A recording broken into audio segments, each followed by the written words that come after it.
You think you want to say look at this? And I want more. I'm a victim of what came out of your demon-infested Who the hell do you think you are? Give it up. I'm a nigga. You do want to be employed, don't you? You know what I see?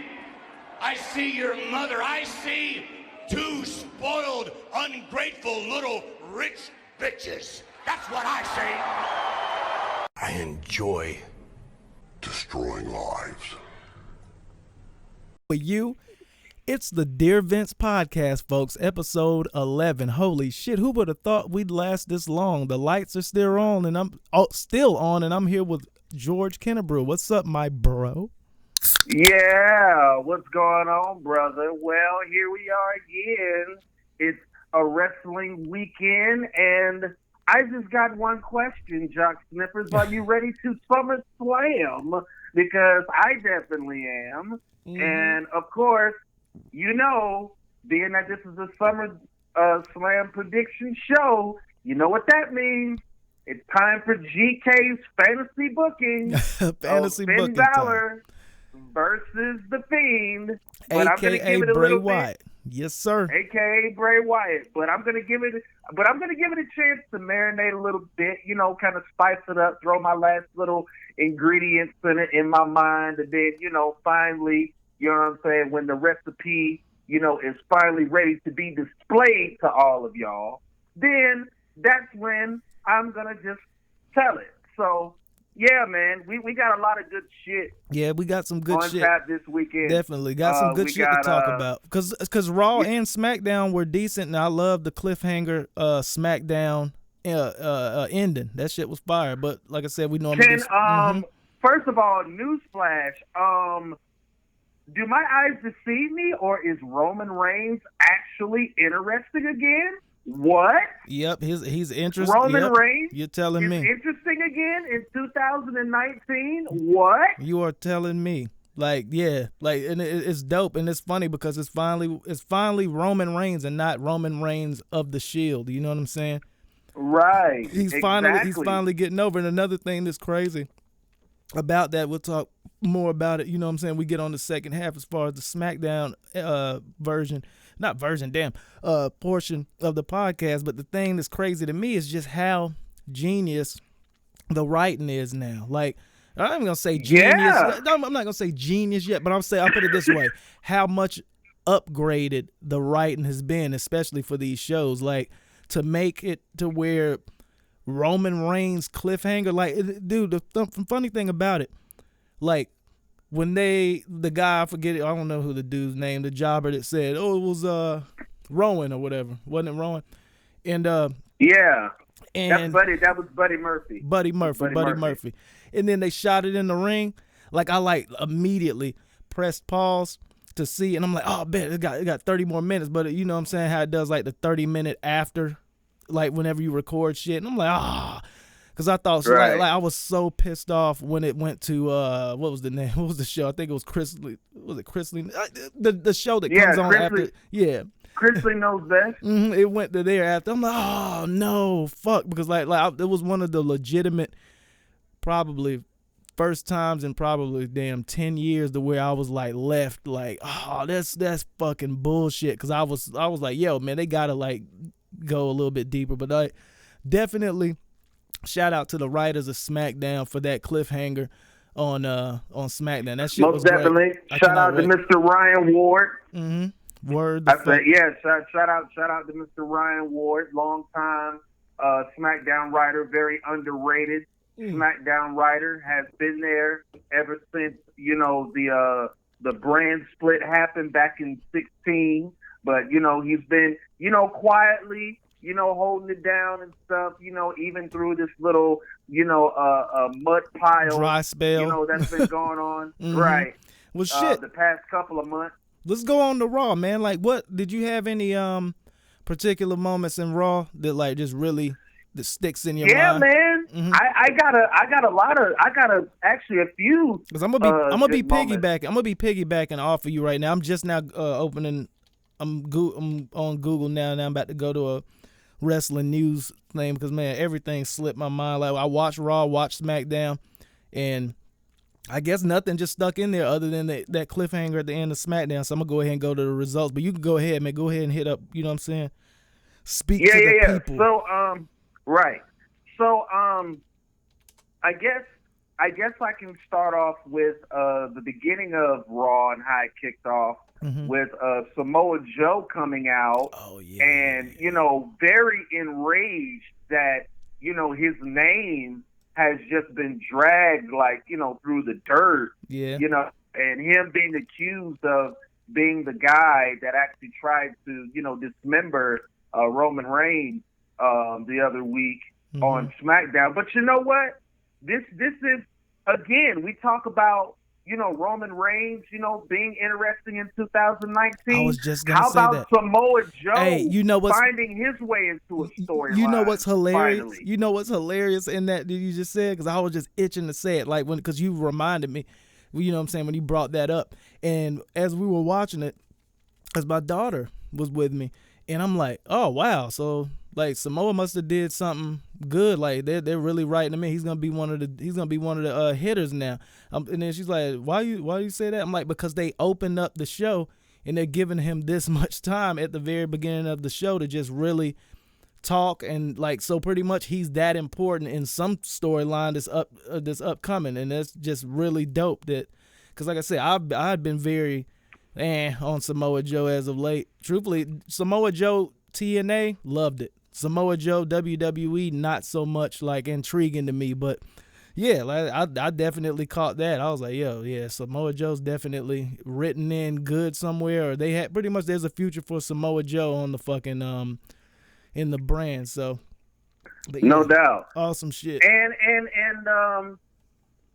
if my eyes don't deceive me again, but are we about to witness a Samoa Joe babyface turn? Yeah, it looks like it. It looks like it. Because I'm just like, when this incident, the little incident that happened outside of the parking lot, and we'll get to that in a few minutes. But going back to, Samoa Joe just opening up the show, just, enraged and just on fire, storming out, to the Raw commentary table, as a matter of fact, and standing on top of the table, because I think Michael Cole had, in storyline, kind of put it out there and kind of accused, or in Samoa Joe's mind, falsely accused him of being the guy that was trying to, dismember Roman Reigns, with that scaffold or whatever it is that, fell on him the other week at the end of SmackDown. But which was very hilarious, edited. it was very corny, very corny. Damn right, clumsy. It was a Saved by the Bell episode. It was like a Saved by the Bell episode. Yeah, more like Crash TV, but either way. But yeah, I love Joe's fire here. I mean, Joe always brings the heat, when it comes to promos and on the microphone. But I don't know. Intense. I guess Monday night, I guess the intensity kind of got kicked up like a whole nother level or whatnot. You talking about Raw the entire show? Yeah, I mean, not just the entire show, but just this particular part in the open with Joe. I just feel like his intensity and his edge, you know what I'm saying, went up the Richter scales. Definitely. A whole lot. He's a player now. That's what it seems like. It seems like he went from just little contributions to the brand to now being a player. He's gonna be one of the main players in this shit. Right. So that's real dope. And you know what? I really hope while we're up here talking about a potential face turn for Joe, I really hope that they go through with that, because I do believe that Samoa Joe does need a little bit of a refresher in his career. And you know what? Yeah, definitely. As bold as this might sound, I think he's capable of pulling off a babyface character. Yeah, I really do believe. Definitely. Definitely is. Of course, he's not going to come out. I mean, he's not going to come out, like and start New Day, slapping hands with the fans or whatever. He's not going to be New Day. No, he's not going to be New Day. But, I could see him, you know what I'm saying, being one of those anti-hero, just real cool, badass, RVD, you know, type of RVD heyday, kind of like RVD a heyday, RVD, or even like a Kevin Owens in a way, you know, just, you know, a little bit more intense and a little bit more edgy, or what have you. I do believe it's possible because quiet is kept.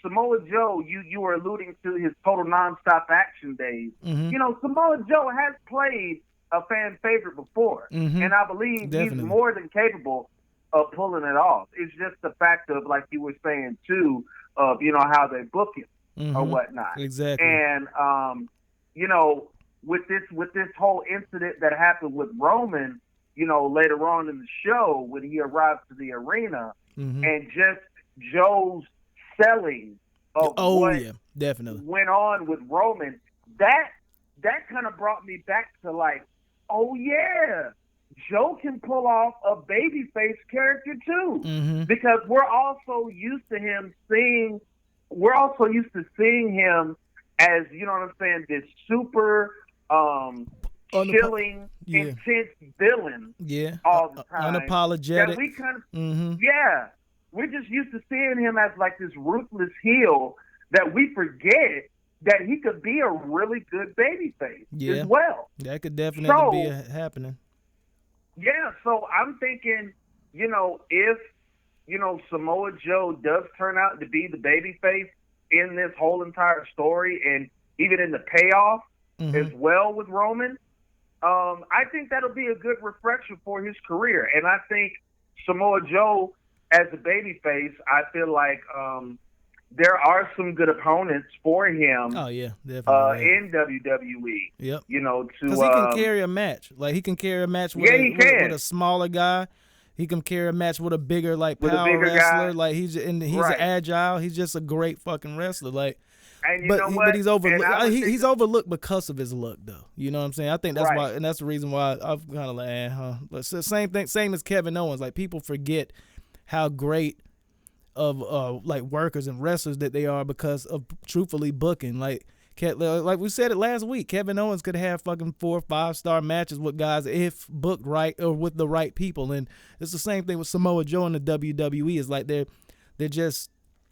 it's just, I'll put it this way, with any wrestler, man, if booked incorrectly, they're not going to look fucking A1. Like they're not going to they're not going to come off to their fucking full potential. And that definitely is a case with Samoa Joe. Right. And you know what?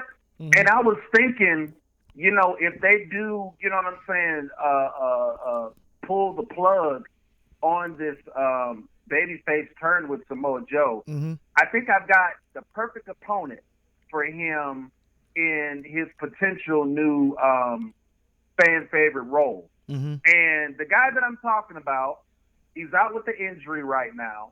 He just had elbow surgery not too long ago. Ricochet? And he calls himself the Almighty. The Almighty. And I'm tripping. Bobby Lashley. Oh yeah, that would be good. Two MMA kind of based characters. Yeah. Can you imagine? Can you imagine the physicality in those matches? Oh and yeah. See, the thing of it is with the story again. Okay, so this is kind of me, you know, all you DVP fans out there. I'm kind of starting early with the GK fantasy booking. Okay, this is just a sample because I'm going to get to the entree. I'm going to get to the entree here in a little bit with Finn and Bray Wyatt, the Fiend. But just to give y'all a little sample or whatever, if I was to book the Samoa Joe, babyface Samoa Joe, Bobby Lashley program, simply what I would do is once Bobby Lashley is 100% cleared to come back to action, I would just have him come back on Raw. But, you know, it would kind of be like a sneak attack or whatnot. I would say, like, I would have Samoa Joe come out, cut a promo. I want to say maybe around like the 9 o'clock hour or whatever. Let's just say that it turns out that Samoa Joe was Roman Reigns' ally in this, you know, mysterious or mystery attack storyline. And let's just say that, okay, so Samoa Joe is coming out, and he's telling the fans, kind of like, see, I told you I didn't do it. You know what I'm saying? I'm here to help Roman and stuff. And, at the same time, he's kind of showing a little bit of a villainous side by saying, like, yeah, Roman should have apologized to me. Because he knows if it wasn't for me, he would have, he would have been in much more danger than he already was. You know what I'm saying? He's just cutting a promo like that or what have you. And then, yeah, because what people don't understand too is every life in general is about circumstance. Like, what if? And we're talking. I mean, we know that the shit's not real, but in circumstance, if Samoa Joe wasn't out there and the driver, you know what I'm saying? I put it this way: oh my God. You know what I'm saying? Like, okay, if Samoa Joe threw the whole plan off a bit, and you know what I'm saying, that's the reason why he didn't get fucking hit by the car and he saw it in time and all that shit. Like, everything's by circumstance. He can even go on that a bit. Right. That's true. So basically, he's out there saying, like, yeah, Roman should apologize to me because, if it wasn't for me, you know what I'm saying, his career might have been over or whatever the case may be. And then, like, as he's saying that, the crowd is like saying, Joe, and all that other stuff. And at the end of the promo, he's saying, like, now as far as the attacker goes, I'm going to give you, just like he said with Roman on Raw Monday, I'm going to give you, to the count of 3 to come out here and show yourself. Or whatever. And let's just say hypothetically that, the attacker, was, Eric Rowan or whatever. So he'd be like, Rowan, like, I'm going to give you the count of 3, to get your ass out here, or I'm going to come out here, or I'm going to come in the back and I'm going to bring your ass out here and I'm going to show you what it's like, to be humiliated or whatever the case may be. So after that, of course, Joe starts the countdown. So he gets to 1, and he gets to 2, and then right before he gets to 3, boom, out of nowhere, Bobby Lashley comes from out of the crowd, attacks Samoa Joe, beats him down, rams him into the turnbuckle a few times, and, of course, at the end, he, I don't even know what the hell his finishing move is. Let's just say it's spear. So he just spears the hell out of Joe at the end, and, of course, Michael Cole, the choreographer, oh, my gosh, Bobby Lashley's back, and then they would be like, but why did he attack Joe? What's his beef with Joe? But then the fans are like, who cares? Because like Bobby Lashley's like the most bland, in my opinion, man. But he's here's the most the bland thing: fucking superstar on the WWE unions. That is true. That is true. Yeah. And before Paul Heyman, got there, that was Vince and the Quack. WWE Raw writing teams or creative teams fault. But one thing I will say real quick is the Leo Rush was actually good for him, to be totally honest. Like whatever, I mean, I know Leo Rush had real heat in the back, but this could have been, or that would have been his best run, is having a fucking valet and a valet of Leo Rush, because Leo Rush's fucking mic skills. He doesn't even have to like say shit that's clever. He just sounds funny. He has a funny voice, and it just was over, in my opinion, really over. Yeah, he was. Yeah, he was. But basically, okay, so that would be like the first week, when he comes out and just brutally beats down Joe, and then the next night, and then the next week, I should say, on Raw, they start off the show where like Samoa Joe arrives to the arena. And, he's speeding, inside the arena. So he parks the car, or whatever. And he gets out the car and he asks, one of the production people, like, where's Lashley? Where's Bobby Lashley? And everybody's like, I don't know. So, much like he did, this Monday, Joe, like, storms into the arena or whatever, and he interrupts Raw again. Like, just as Michael Cole is about to introduce everybody, hello, everybody, welcome to Monday. Wait a minute. Here comes Samoa Joe, or whatever he's going to say. And then he storms to the ring, gets in the ring, asks for a microphone, and he'd be like, I'm going to make this short and sweet. Bobby Lashley, Get your punk ass out here. You want to come and you want to jump people from behind? You think you're some type of tough guy? We gonna see how tough you are. Come out here so I can put your ass to sleep, or whatever the case may be. And then, like, you know, of course they give you like the 10-second delay or whatnot, and all of a sudden up on the Titantron, it's Bobby Lashley, and he's like standing like I don't know, like, you know, in the parking lot. Let's just say he just arrived to the arena. Yeah. In the parking lot. And he says, and he was like, well, Big Bad Samoa Joe.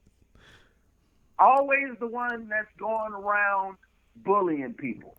Always the one going around trying to attack people from behind. Well, Joe, how does it feel to get a taste of your own medicine, huh? How does it feel to get beat down by a real badass? And then, like, everybody's like, ooh, or, you know, whatever the case may be. And he was like, and then Lashley's like, you know what, Joe? All this time I've been hearing you running your mouth, you know, saying that you're the baddest dude or one of the baddest dudes in the WWE. And I just thought I'd take it upon myself to show you who the real tough guy is. But he was, and then he's like, but you know what? That was just a taste. And then he goes into something like, but we don't have to do this, but I don't have to keep, you know, attacking you from behind. I say let's do it to where it's really supposed to be settled, inside the squared circle, or whatever the case may be. And then, of course, the crowd goes, oh, and everybody. And then Joe's like, all right, enough said. Well, let's stop talking, and then let's do it. And then Bobby Lashley says, now, I said, yes, I do want to face you inside the squared circle, but I did not say it would happen tonight.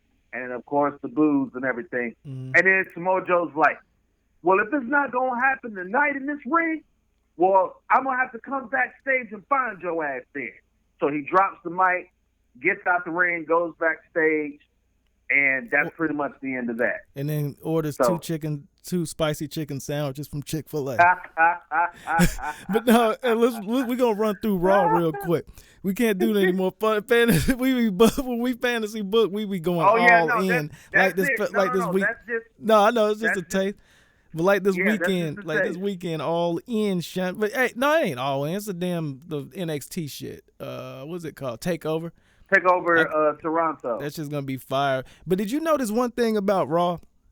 Is that with the good, truthfully, with a wrestling weekend coming up, with the AEW coming, you know what I'm saying? This is pretty much the countdown to October, to where AEW makes its debut in the primetime wrestling. But did you notice that they started Raw out with a great match of Andrade versus Rey Mysterio, really back and forth. Like they literally gave him like 20 minutes to cook, which is very weird. It had to have been at least 20 minutes. It was definitely at least 20 minutes. Yeah, it had to be. It had to be. And that's 20 minutes. Yeah, and that's like unheard of on Raw and SmackDown television. In this modern day WWE, that's unheard of. Exactly. And that was a good thing. I mean, to open the show off. I mean, I doubt anybody's a first time watcher, but I'll just hypothetically say, if you were a first minute, seconds, first times you ever laid eyes on, you know, the Raw brand, and that was the match that you saw, you would definitely not change the channel after it, because like they really put on a good match, and that's what they're doing. I think that they're mixing in wrestling with sports entertainment, aka what happened on that cliffhanger on SmackDown. Like they're really pulling shit together now, and I give them kudos, man. Vince, you're not such a bad guy, but you are a bad guy, man. You love ruining lives. Great match. How would you rate that match? We're gonna do it on a grade scale, A to F. Ooh, A to F. Okay. I would. You could put pluses, minuses, and all that too. You know what I'm saying? Okay. I would give that match a B plus, just for the simple fact I've seen, like, I don't want to say. Well, yeah, I am gonna say it. I'm gonna say that I've seen even better matches than that, or I'll say I've seen a better match than that. I'll just use the plural version. I've seen even better match than that from Andrade and Mysterio. I go back to that very first encounter that they had on SmackDown Live. Where they just completely just tore it up or whatnot, and it had like the whole WWE universe buzzing and just the whole wrestling world buzzing for like those couple of weeks or whatnot. And the thing about it is that was their first time ever facing off against each other, and they went out and put on a damn classic or what have you. So I just basically look at that first match on SmackDown Live as like the standard, right? And they raised the bar. But like I say, this was a badass match too. But I just think compared to that first match, I don't think that first match can't be topped. Yeah, I feel I you. just don't think so. And I kind of agree with you on that, because I mean the first match was more of a conventional WWE TV match. Like they definitely didn't give him 25 minutes or some shit like that on it. But the thing that the only thing that this past Monday's intro to Raw, that match, it failed on was the ending. I just didn't like the ending. You know what I'm saying? I think the ending should have been I think the ending should have been clean, for one. Oh, definitely. And also the ending should have been like not a like a super like a super quick pin. You know what I'm saying? Yeah. Like something like that, or something real weird. Or if Andrade goes over Rey Mysterio clean on his end to where the valet, I forget her name, doesn't interfere. Selena Vega. Yeah, Selena Vega. Maybe he uses the ropes or some shit, or the corner, you know what I'm saying, for leverage to get the quick 1, 2, 3 or some shit like that. That was the only thing I didn't like about that. But on to, I don't even want to talk about damn Becky Lynch. Like I don't give a fuck about that. Becky Lynch and who is it? I'll say this. I'll say this about that match with Lynch and Stratus versus Flair. No, it was Flair and Lynch versus Neidhart and Stratus. Yeah. I mean, pretty much because to be honest with you, I had stepped out, for a minute, so I didn't even really catch that match. But when I saw the highlights of it, I said to myself, I'm like, okay, this is not going to be, a legitimate civilized match, because of the fact that they're building up the two matchups for SummerSlam. Of course, the Raw Women's Championship bout with Natalya and Becky, and of course, the big attraction match between Stratus and Flair. So you knew that, somebody was going to lose their cool, or somebody was going to turn their back on somebody or whatever. But I can understand why that match would be forgettable, because of, just the whole coordination of it all. Yeah. It just didn't really seem as legit. And then on top of that, predictable. Yeah, definitely. As well. But it was like very on top of everything, I'm just a fucking Becky Lynch hater now. Like I don't fuck with her at all. Like it was. You know what, man? It was a point where what up? No, I was gonna say, I wouldn't say I'm a Becky Lynch hater, but I will say that she definitely has lost a fan in me. I definitely have a lot of dislike for her, because it's like I'm starting to truly see that this push that she's gotten, this I guess extended push, if you want to call it that, including being the cover star of 2K20 or whatever. Man, I really feel like this is how we think alike. Head. This is crazy. You just said that. That was gonna be my point immediately after you said something. I was gonna say I'm gonna boycott 2K this year when it comes out. That's fucking crazy. Just because there's Becky Lynch on the cover with the man shirt next to Roman Reigns. That's hilarious that was. I thought surely that wouldn't even been a thought through your mind to even make as a point. I mean, immediately after you were done, I was gonna say, oh, and also, man, that was gonna be my next thing, and you just that's crazy. No, because it's like I'm looking at this commercial or whatever, and number one, let me just say that entrance by Becky Lynch at the ballroom or wherever the hell they were, that was just fucking dumb, and that made her look like a fucking dork. Like, seriously, she looked so fucking corny. Yeah, like, seriously, like busting through a ceiling of a ballroom. Yeah. I mean, hell, if she's supposed to be this badass man character, like, why not have her kick the fucking door open or some shit? Yeah. Hey, another quick hot take, somewhat that was funny is like Samoa Joe shut down Raw, and then who interrupts to say "fuck you ain't shut down shit"? Well, I'm about to go out here and talk. Was Becky Lynch? You know what I'm saying? So she's the man. I guess she is the dude over there.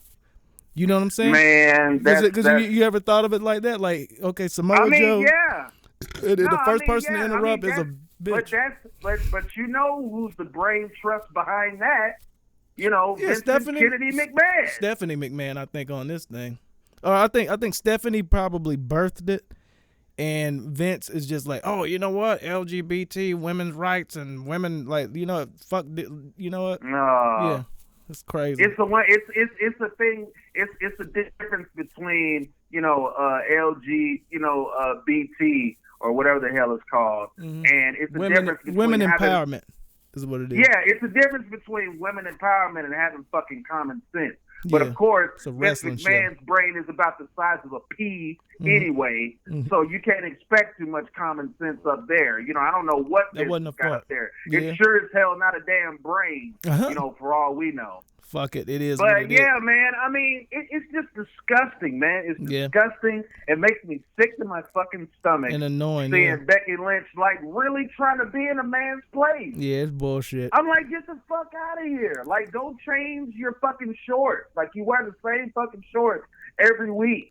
with the torn up fishnet. Like, don't change this shit. For real, man. Like you got all this damn money. You got all this damn money, and you choose to wear that same yellow and black outfit every week. I hope that shit don't stink. Yeah, I hope you dry clean that bitch. You know what I'm saying? I hope you dry cleaned your ass when you went after the show. Hey, what'd you think of the OBGYN segment? I thought that was kind of fucking hilarious how they did that with R-Truth and you know, I like the biggest mistake. You know, the biggest mistake that they made. And I heard this from other people too. Was letting her husband take the belt from her. That was lame. I shouldn't have done that. Yeah. What do you think? Not only that, but it's just like, why the fuck did you not have somebody come in there and actually try to physically pin her like R-Truth while that whole procedure was going on? Why the fuck did you have Mike Kanellis with the belt and have him lose the belt immediately, you know what I'm saying? But I kind of get it, because then that gives kind of that angle more heat to where she can still degrade him more. Oh shit, women empowerment once again. Now he's the little bitch that has to listen to this fucking bitch bark at him and demean him and make him look like he's less of a man. Damn, women empowerment. WWE, Stephanie McMahon, Vince McMahon. This is the Dear Vince podcast. What Stephanie, the fuck y'all doing? I thought your ass was supposed to be I thought you was supposed to be staying your ass home, Stephanie. I thought you was supposed to. We seeing it on TV. The fuck out of this. Yeah, we see it. We hear it. We see it. We see it. How about that? We see it loud and clear. I like the segment. I thought that it was funny and all that, but I'm just glad that that the belt went back to its rightful owner, because R-Truth, like, he's really killing this shit, and I'm really loving it. It's very entertaining, man. Like, very, very. I would have actually liked to see the title. I think I agree with, you know, some of these other people that I've been hearing over the past few days. I would have actually liked to see where they went with Maria Kanellis. It's kind of like, you know, that untouchable, pregnant, 24/7 champion. I think you could have done some very creative, interesting things with her. Yeah, you could have, like, they could have done some funny stuff, but at the same time, the segments would have been shorter because just how it was when she won it and walked out, it would have been one of those things to where, like, nobody could, truthfully, even the women's superstars, like it's not a woman man hitting thing. You know what I'm saying? It would have been one of those things to where the venue or the segments have to be super short because it's like, oh shit, there's the belt. Oh shit, that's right, she's pregnant. So you know what I'm saying? So I don't think that it could have really went any far because that's way, like, as far as political correctness, that would be way pushing the line on political correctness, and that's the reason why they changed it the way that they did, is because she was laid up, comfortable on a thing, and you know what I'm saying. She took no trauma or no even like a splash or you know what I'm saying, anything like that. So yeah, they almost had to get that shit off. It was kind of a bad idea to even give it to her in the first place, but I think they gave it to her truthfully just to get more heat on that. But I don't think no one really gives a fuck about this fucking angle. Fuck this shit. It's fucking horrible. Seth Rollins getting that fucking ass beat again. Oh my goodness. What do you think of that? Okay. So here is my honest, brutal perspective on this whole thing. Okay. Seth Rollins is going down.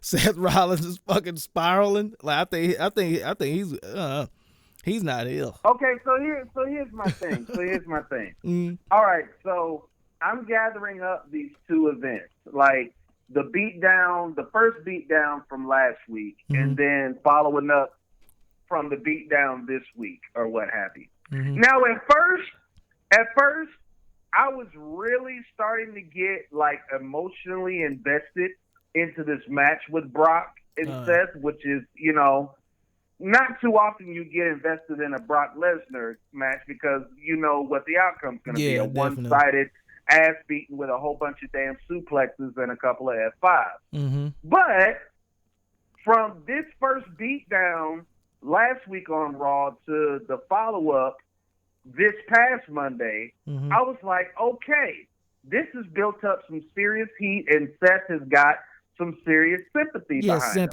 But you know the part that really just fucked me up and really just killed like all of the enthusiasm and emotional investment that I had in this match, when Seth had to cut that fucking promo. Oh yeah, that was lame. I'm like, why are you cutting a promo after and you almost just got your dead. ass destroyed? Yeah, you're almost dead. Like, why are you picking up a microphone trying to say some words when Brock Lesnar just basically broke your ass in half, murdered you? Yeah, but then my question, the question that is like so. The question, that is look, so douchebaggish on of him. Seth to do that. Yes, I think that is so egotistical. I'm just like, dude, you're supposed to be selling the ass whooping. Yeah, like I have never heard of that. I've never seen anybody, but you know, especially a top guy that takes this big ass whooping as you took against Brock Lesnar and is going to try to be, you know, a hero, going to try to overdo it and be a hero and try to cut a fucking promo and you got your ribs taped up and all this other shit. You're not even supposed to be able to talk. Exactly, but this like if you're talking, this is your the ribs kicker. are supposed to be hurt. This is the kicker on this whole him cutting the promo and everything. Like, he just got a savage beatdown a week ago, right? He gets another savage beatdown. He's truthfully, like, from how they're trying to make it, where it's like, okay, he probably shouldn't be cleared for the match. If they put him over, if they put him over Brock at SummerSlam, what does that do for Brock? Like, there's no way in hell they're gonna have, like, it's a stupid move. It's like, so, oh, you know what? I'm so excited to watch 25% Seth fucking fight 100% Brock. You know what I'm saying? It was a dumb move. It was a dumb move. They shouldn't even have had Seth Rollins on fucking WWE TV this week. It should have been a thing to where like he was in rehab, like maybe a fucking like a live stream him like, yeah, I'm doing all right, and maybe him even selling that he's a little bit more fucked up than, you know what I'm saying, like he's a little more fucked up than what he actually is, and then he comes in the rest of SummerSlam cleaner. Yeah.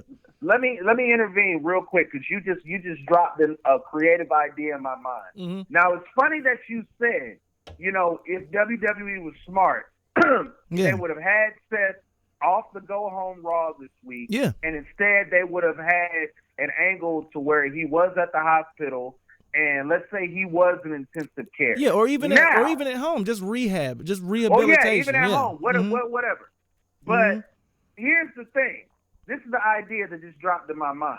Now, if you wanted Seth to cut a promo in that particular setting, perfect. Okay, I could have believed that. Like if you wanted to dispatch, like one of those, dingy ass female reporters, what's that light skinned girl name? Kayla Braxton, whatever the hell her name is.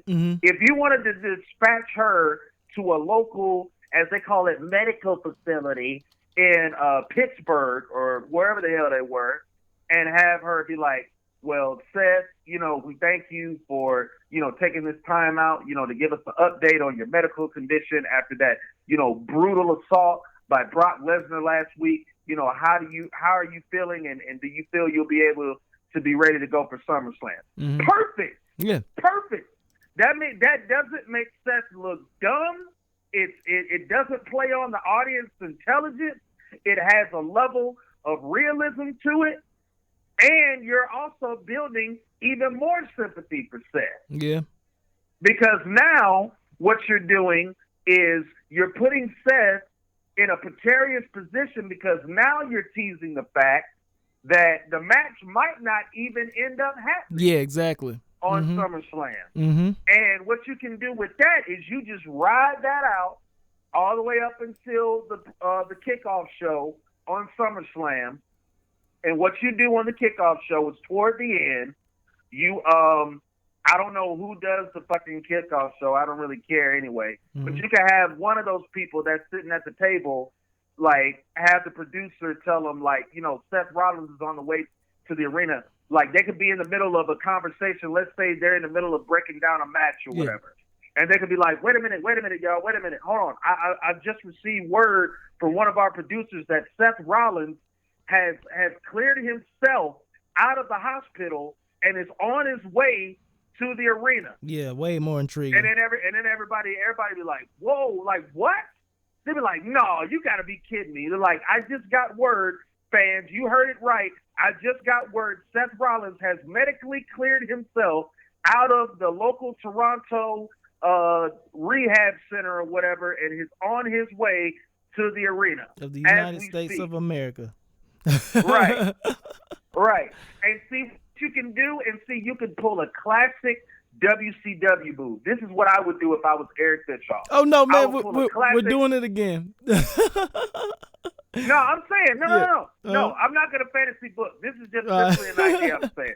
But no, I would pull a classic WCW move, and I would actually have a camera dispatched outside, waiting for Seth to pull up to the arena. Yeah, like how they did Roman. And I would do that all the way up until it's time, or till it's getting close to him and Brock to face off. Yeah. And meanwhile, you could show, Brock Lesnar. You could show Brock Lesnar and Paul Heyman in the arena. They're over there laughing and stuff. They're like, oh yeah, we got him. You Easy broke win. his ass in half. You took his ass to Suplex City. This is going to be an easy night. You know what I'm saying? Yeah. The title's coming back with the Beast or whatever. Yeah, you win by default. Exactly. And right when they think Seth is not going to show up, all of a sudden, burn it down. Crowd goes nuts. Yep. Perfect way. But perfect way to bring Seth in. Perfect way. But WWE, y'all had to do it that way. You fucking idiots. Yeah. Why? You're not why, but damn. Do you see any reasoning and any positive in having the Fiend attack Kurt Angle? So you ready to do this now? Yeah, I mean, shit. Let's get it. I mean, because we going on down. I'm gonna just give a little side note. I'm so pissed off at you, WWE Universe, for taking the belts away from my wonderful fucking Iconics. Fuck y'all. And truthfully, I may not even watch Raw next. I have to watch it because it's after SummerSlam. But put the belts back on the Iconics, the greatest fucking women's tag team of all time. Y'all pissing me off with that shit. But yeah, like, why do you why attack Kurt Angle? Why not do something? Again, Why not do something this furthering the angle with him and Finn? well, number one, Finn is a SmackDown guy now. Oh, that's right. And number two, Finn is not a wild card if they're still doing that shit. Mm-hmm. So, and then number three are the four most important letters in professional wrestling: OVER. Mm-hmm. Okay. Period. That's Yeah. the main reason why they had Bray Wyatt the Fiend attack Kurt Angle. You know what? OVER. You know what that I just got while you were saying those things? Also, just you said that Finn Balor apparently is going to be taking like a little leave, like time off from the WWE. So it's almost to where they're kind of like spreading that Fiend love, or if you want to call it hate, whichever one you want to call it. They're trying to kind of spread the Fiend to where, okay, Finn Balor's out for a minute. They have to have someone for him to terrorize in the meantime. So now they could just kind of making it a toss-up to where it's like, yo, no one's safe from the Fiend. So I kind of get that. So Right. I'll renege on what I said there. Right. There you go. Mhm. Yep. But yeah, I think, and you know what? Kudos to whoever those producers were that laid out that whole entire setup for Wyatt to attack Angle, because, you know, I wasn't expecting him to show up. That's the thing. I mean, so when he showed up, you know, I got, you know, excited or whatever. I was psyched, you know, when he showed up. Yeah. Because I didn't know he was going to show up. But like I said, big props to the producers for, you know, setting that up nicely, because we thought we were going to get a match between Cedric Alexander and Drew McIntyre, but it just ended up being an ambush by McIntyre. And then, you know, Cedric Alexander hit that beautiful tornado DDT, you know, from on top of the barricade or whatever, and both guys are laid out, and Kurt Angle's the only one in the ring. And then all of a sudden, you know, the lights go out and, you know, the Fiend appears. Yep. That was a perfect way to transition into the Fiend appearing. Yeah, it was. That was a perfect transition. And you know what? Like, both men were down. Like, that was awesome. Hey, but look, hey, we're gonna make this podcast somewhat of a mashup, because I want to go straight from there to, do you think that they overcooked it, or was it too much to have a Firefly Funhouse on SmackDown the next night? I think that it was great, to be honest, because it brought you back to like, oh shit, because that may even be a thing like, oh shit, SummerSlam, we need to pull this bitch back to the fucking problem at hand.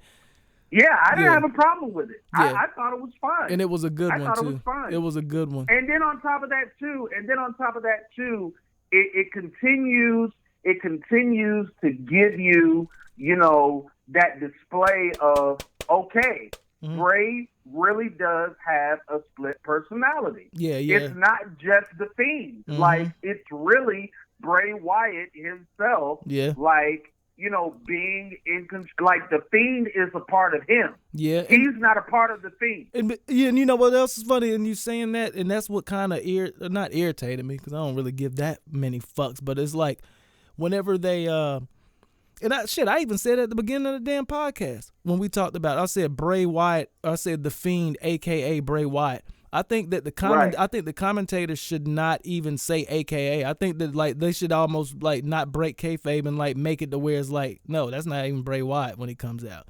You know what I'm saying? Right. I think that it shouldn't be a thing said of Finn Balor at SummerSlam taking on Bray Wyatt, aka the Fiend. I think that they should just be like the Fiend. You know what I'm saying? Right. You know what I'm saying? It makes it way more mysterious. Like, and they also give it that distinction as well. Yeah, to where like when he's the Fiend, he's not Bray Wyatt. Like, period. Right. Bray Wyatt like, has feelings and gives a fuck. Yeah. Right. So when he is the Fiend, like, that is who that is. Yeah. Take these notes down, WWE. Take these notes down. Like, if you're really trying to build his Fiend character up as like, you know, a force to be reckoned with, then just acknowledge him as simply that. Yep. Don't try to associate with him, or don't try to associate him, I should say, with Bray. Yeah, as the man version. Just basically refer to him as the Fiend, because that is his own entity or whatever. He is a separate entity from Bray Wyatt. But yeah, what you were saying about the Funhouse on SmackDown, man, Mm-hmm. you know, I thought it was awesome. Because, again, I wasn't expecting it. That's the beautiful thing about these Firefly Funhouses. Like, they're not advertised. They just appear. And that's what you want. They're just doing them too much now, I think. You know what I'm saying? I mean, I think they're doing them too you know much. what? But it's because of SummerSlam coming up, though. So that's what I'm saying. Yeah. So I give them the benefit of the doubt. Yeah. Or not even the benefit of the doubt. I'll go ahead and allow it because, you know, you do need to build this match between him and Balor for SummerSlam. But after SummerSlam is over, I do not want to see the Fiend or Bray Wyatt or the Firefly Funhouse for a while. Unless it's on the night after SummerSlam, and not even on the night after SummerSlam. I mean, but look, my thing is like this. It's like night after. Okay, he beats Finn, the man, comes out, not Becky Lynch, but he comes out after, and you could either do it, truthfully, do it as a Funhouse, and say like, well, I'm glad we got that all squared away and whatever fixed or whatever, and then like, but my thing, you know what I'm saying? Then he kind of goes on to like kind of allude to who needs fixing next, and then cut that shit for a month. You know what I'm saying? Because then we're gonna be waiting on it, and that like, and then whenever it just randomly pops up a month later, we're gonna be holy shit. Because then you get that fucking magic back about the Funhouse. Because now it's like, nigga, I'm gonna see it every week, so it's like, it is what it is now. You know what I'm saying? Like beat Finn Balor, the man. He's gonna be on hiatus. Come back the next night. Oh, and I got a great next opponent for Bray Wyatt too. You're gonna love it, Aaron. I was thinking Samoa Joe when you were going through your fantasy book. I was thinking Samoa Joe would be good. I mean, Samoa Joe would be good because he's mysterious. I'm thinking about. He's mysterious and like Samoa Joe's like kind of mysterious and like we don't know a lot about his background. You know what I'm saying? Because he's like a Lone Ranger. You know what I'm saying? And but this guy. But this guy that I'm thinking about, I think you'll be like, oh yeah, that'd be a badass victim for Bray to go after. But look, this is what we're gonna do then. We're gonna take a break, come back, knock out the second half of this Dear Vince podcast. You want to start off with that possible next, and that's funny because like shit, I predicted it the first. I'm like, no, it's got to be Finn Balor. What if you predict the second fucking you know what I'm saying, opponent on the field? Yeah. So we'll see. Dude, listen, if I predict, if the person who I predict. So I'm not even thinking about it. Bray Wyatt. I'm not thinking about go after. Or I should say the next victim that the Fiend is gonna go after. Like, dude, if this shit comes to pass, like, suing. You suing? Yeah, we are. We really are. We're suing. Listen. I'm so serious right now. Like, listen, I'm gonna go on somebody's Twitter that works for WWE, and I'm like, excuse me, sir, ma'am. Yeah. Hopefully, sir. If you all are just looking for like advisors, like creative advisors for WWE, like I'm your man. Yeah, definitely. We should be doing that already, though, man. We got to do that shit already, bro. Well, yeah. But you're really gonna get a kick out of who this next victim I got lined up, or so-called victim, I should say, lined up for the Fiend. I think you're gonna like it. We will see. Well, yeah, man. We're gonna go ahead and take a quick break. We don't have to tell you guys that because, as you know, when it's back on, it's back on. But like he said, we're gonna start off with his prediction. As far as that, and then he's going to fantasy book the Fiend taking on Finn Balor at SummerSlam this upcoming weekend. As well as we will be doing our entire SummerSlam predictions, as well as NXT TakeOver Toronto. So, stay there. Don't go anywhere. Right back with you, folks. Including y'all, Jock Snippers, because we got something for y'all, too. So go ahead and save your hate comments until we come back right after this, okay? On the Dear Vince podcast, episode 11. Damn right. Time to grab another beer and smoke a cigarette. We'll be right back. Yeah. We'll be all right back.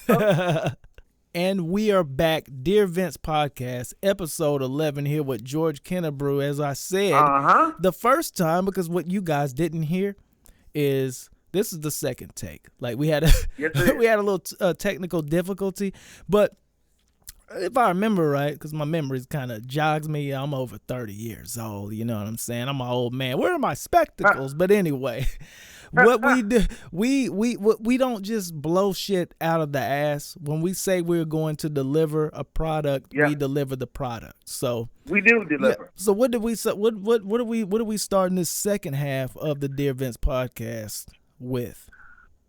Well, AG, I thought you never asked. So basically, how we're going to kick this second half of the 11th episode of the Dear Vince Podcast is basically this little idea that just dropped in my mind. Because, of course, yours truly, the wrestling mastermind, is always thinking of ways to help enhance the WWE creative side. Because, frankly, them some bitches need it.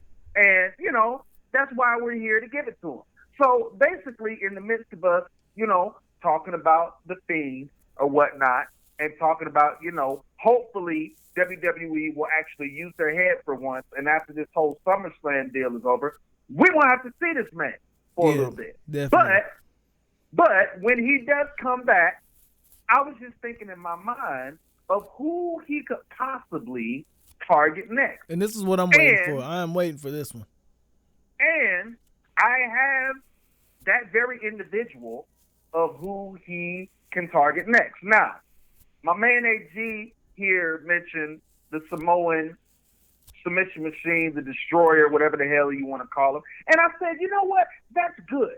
That's good. That's not bad. Mm-hmm. But this guy that I have in mind, that I'm about to tell you right now, will no doubt in my mind, make this next program with Bray Wyatt something to see. And the man that I'm talking about is just as mysterious and carries just as much of an aura as the Fiend does. And this man that I'm talking about, well, let's just say he's always looking to pick a fight with people. Okay, I got you. And of course, you know who I'm talking about, the striking man from Amsterdam. They call him Aleister Black. That's right, ladies and ladies. That's basically who I'm referring to, ladies and gentlemen.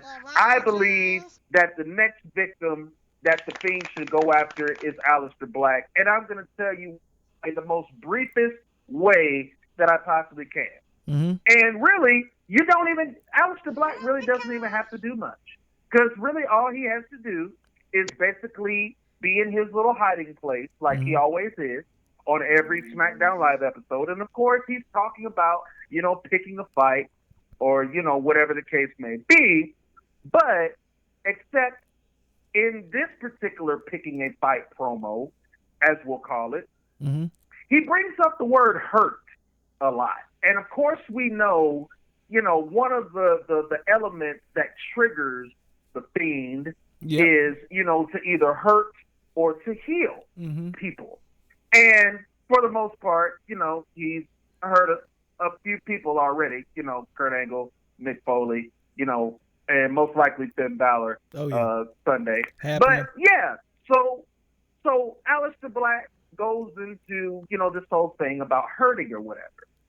And then at the end of the promo, he says, well, although there may be somebody out there that proclaims that he has the power to hurt or to heal people, Aleister Black says, I just have the power to hurt people, which is why, once again, I am asking whoever that man may be to please come and knock on my door. Pick a fight with me.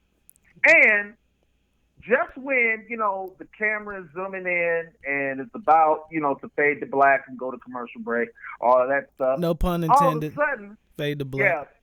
Yeah, no pun intended. But all of a sudden, the room goes dark. Mm-hmm.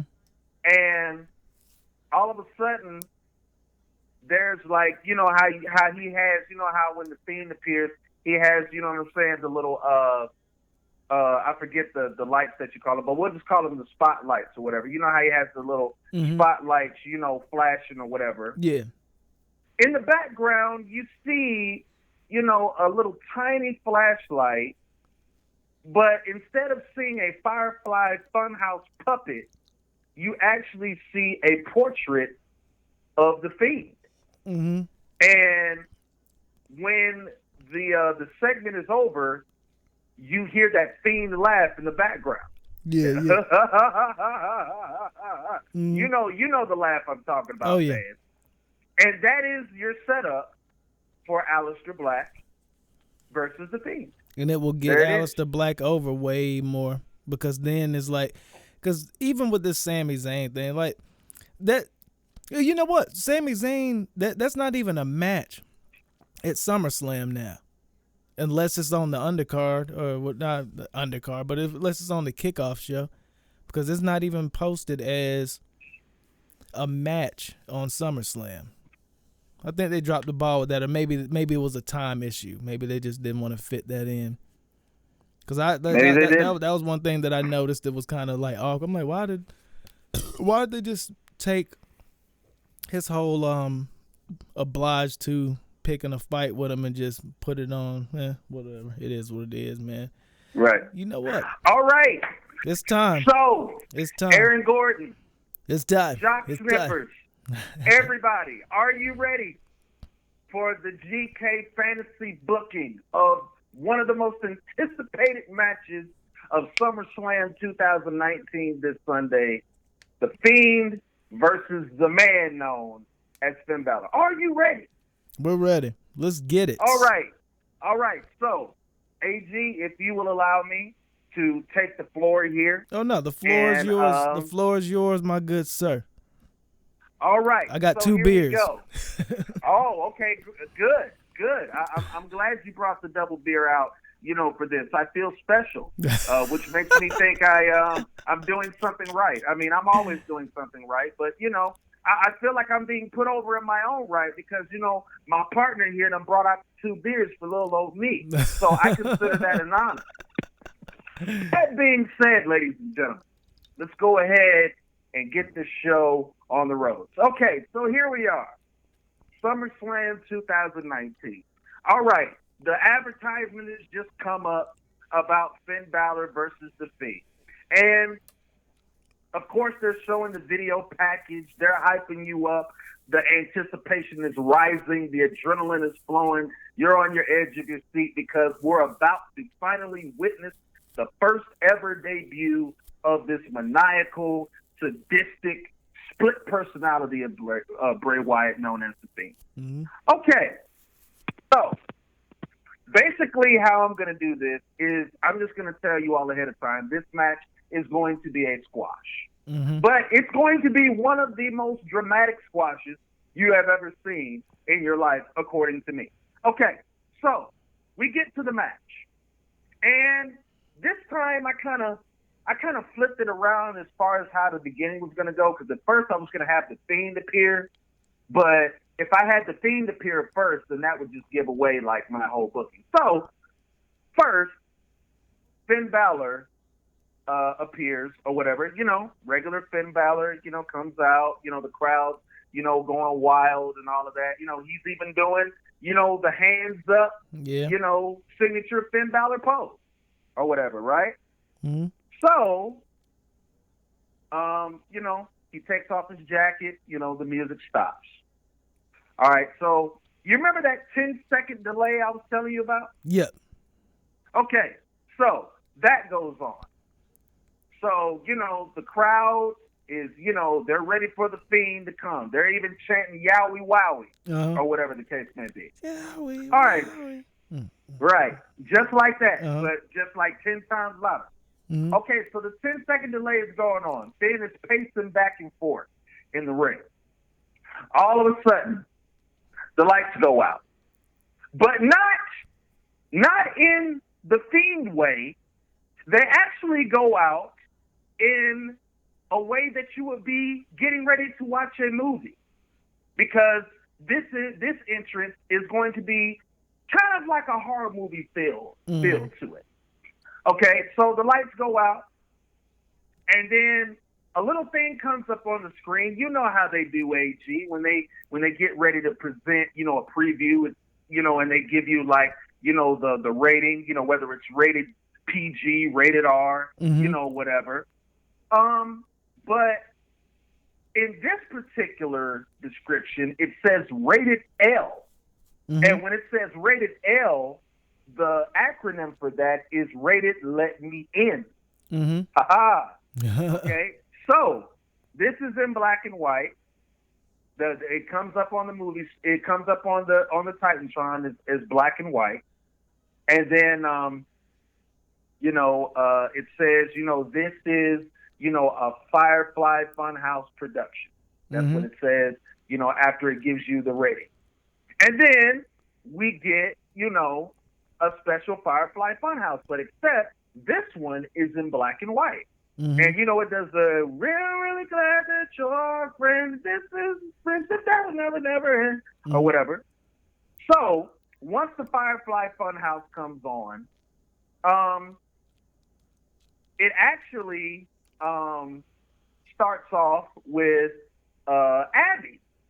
Abby is talking, and she's like, "Welcome, He's like, "Welcome, Fireflies.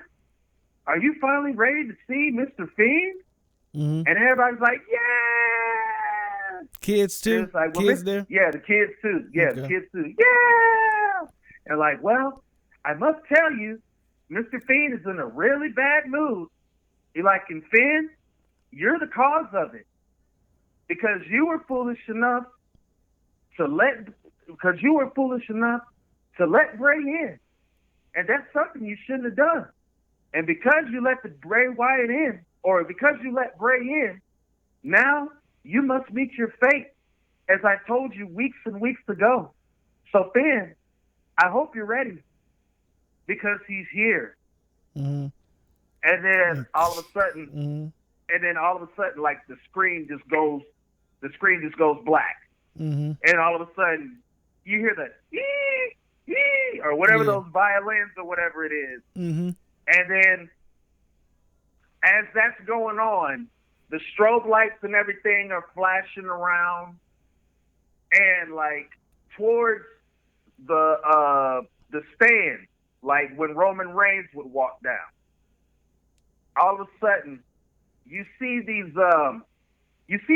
these children come down the stands, and you see them with these torn up T-shirts on. And they look like, you know what I'm saying, they just got like beat up or whatever. And they're looking like all, you know, dead-eyed in the face. Yeah. And then they're all walking down the ramp. It's about a good, I want to say about a good 8 of them. And they're walking down these stairs. And then they climb over the guardrail. And then, like, once all of them, they form a big old circle around the ring. And then they all put their hands out. You know how when the Fiend comes on the screen, he puts his hands out when he says, "Let me in"? Yeah. They all put their hands out. And then they say, in unison, "Let me in." And then all of a sudden, there he is, the Fiend. He's there. Like, no jacket on, just, you know, his regular wrestling outfit on. But here's the kicker, Aaron. The lights never come on.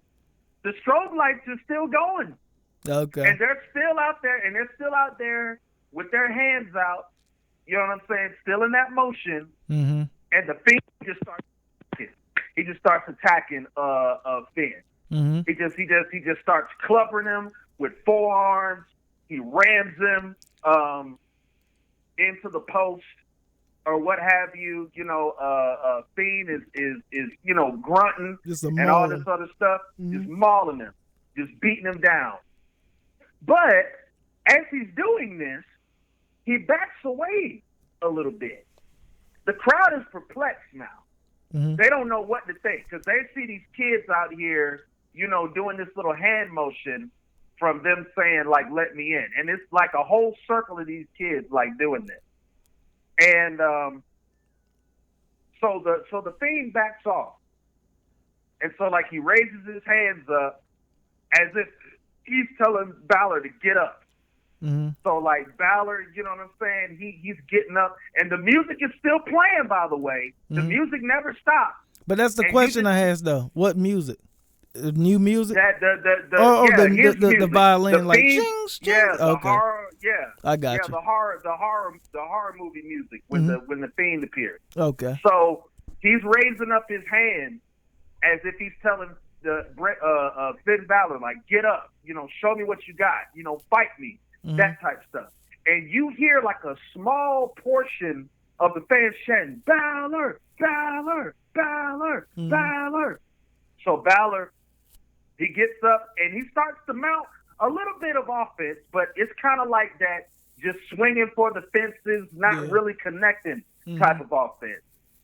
And then, you know, Bray or the Fiend is just taking it, and then like he does like some type of move where like kind of like a DDT. He kind of gives him like a hard like DDT, just drops him on his head or whatnot.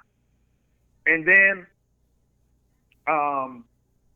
after that, you know, he does that little senton move that he likes to do when he's regular Bray Wyatt. Mm-hmm. And then after that, he picks Finn up.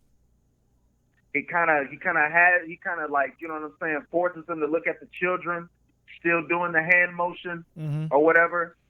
Then after that, Sister Abigail. 1, 2, 3. The Fiend wins, right?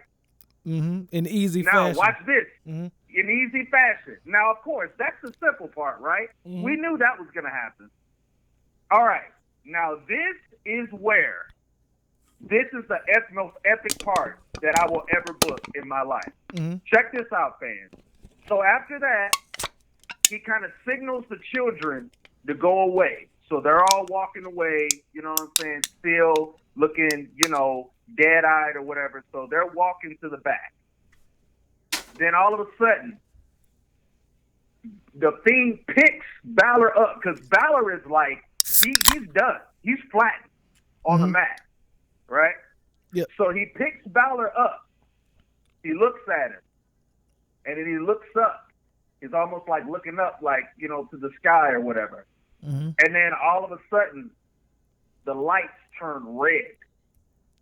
And then as the lights turn red, like a big old cloud of smoke starts to fill the ring. And then once that smoke disappears, the Fiend disappears. And then you hear the and then everybody's like, whoa. What the fuck just happened here? Right. So basically, ladies and gentlemen, the Fiend has captured Finn Balor and his soul. Yeah, that's took him with him. Yep, took his soul. So there it is, ladies and gentlemen. That's dope, to be honest. That is your booking. That's dope. For the Finn Balor Fiend match. Hopefully it will be that. That is kind of dope, to be totally honest. Because we've talked about it off of the podcast as far as like, I'm not gonna get too deep. I'm you know what I'm saying, as far as like how kind of demonic and satanic fueled the WWE is. Hell, Aleister Black, but it is what it is. That would definitely be a good one. That would be a good one. And truth, I mean, what if it happens just like that? Yeah, that would be dope. To be honest, that'd be real. Can you actually see him like picking Finn up, like holding him in his arms like he's a child, and him just looking up, and then all of a sudden, like it goes from those strobe lights to just like red light, just like in the ring, and then like just like that, he disappears with Finn holding Finn Balor. Yep, and then Finn Balor's nowhere to be seen for a month or two. Nowhere to be seen. But he can't post. He can't post any of them lame ass pictures on Instagram. None of that. He should just really just not break kayfabe at all and just fucking just be off the grid. No post to Twitter, no Instagram or anything to really make that shit fucking get over. And it'll be dope. It'll be dope. And they could even get over the Fiend in the meanwhile. Yeah, but that's how if I had to book it, ladies and gentlemen, that's how it'd be done.